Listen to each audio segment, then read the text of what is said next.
biscuits and tea. To get enough protein, because I do like weightlifting and stuff like that. I eat like some of the protein shakes, and I don't love eating the fake food, but I don't know. Like, I don't know what to do. Yeah. So you're just waiting for the Beyond Burgers and all of that to be affordable. Do you know what Beyond Burgers? Yeah, I like Beyond. You just want a pill. I don't want to have to make any choices. I just want to be done with eating.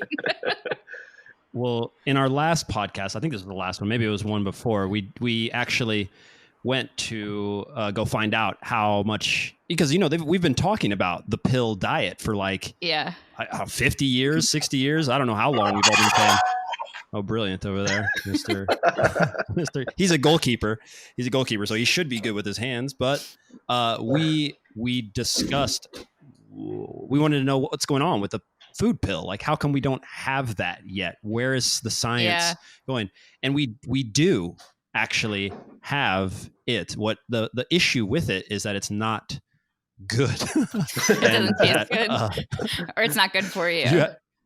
Well, it doesn't appear the way they were describing it, and this is coming from their words, not just our, assessment of it.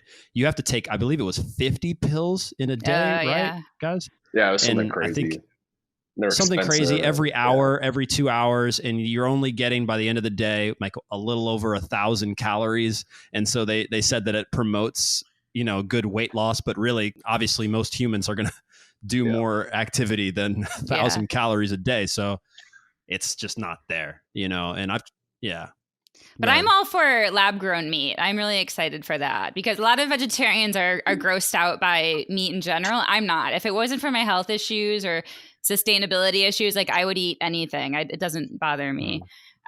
What's been going on with lab-grown meat? I feel like I remember seeing stuff about this in the early 2000s and then just haven't heard anything about it again. I heard some stuff about it somewhere recently. I want to say like a year ago.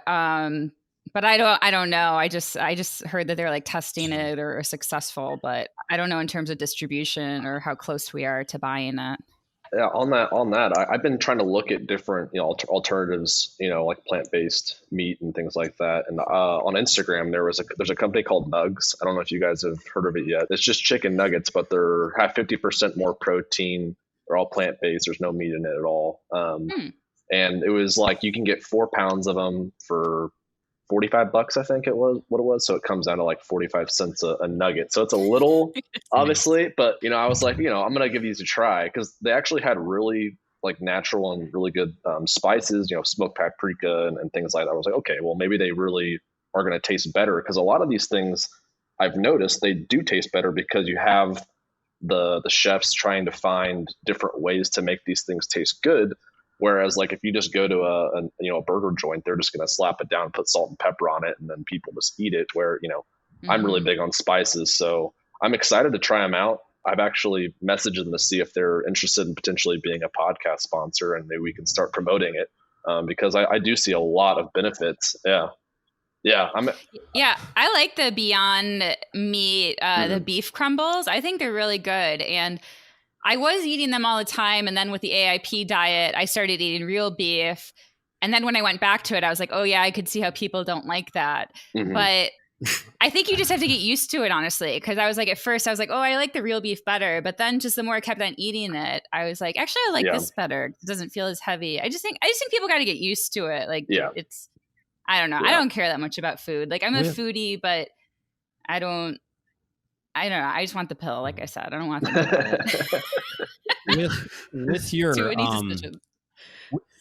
with your access to the animal kingdom and all the world travel, have you not been tempted to try some sort of incredibly exotic animal that no one could ever try, that maybe is not endangered, right? That just you know, no, you just couldn't get.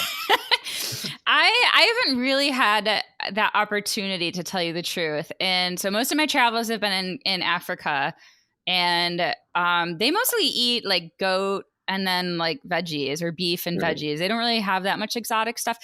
That being said, in Gabon, they do. Actually, in Gabon, they eat everything, but that's more in the local villages. So we were at a field station. So I just didn't have that exposure. But yeah, if you go to a market in these local villages in Gabon, they'll eat snakes and crocodiles and I think even bats and monkeys. Wow. And then, yeah, no, I don't think I've ever tried anything really that. In Kenya, they have a place called Carnivore where you can get it's farmed wild game, but it wasn't anything that exotic. I think like an eland and I don't know, camel and things like that.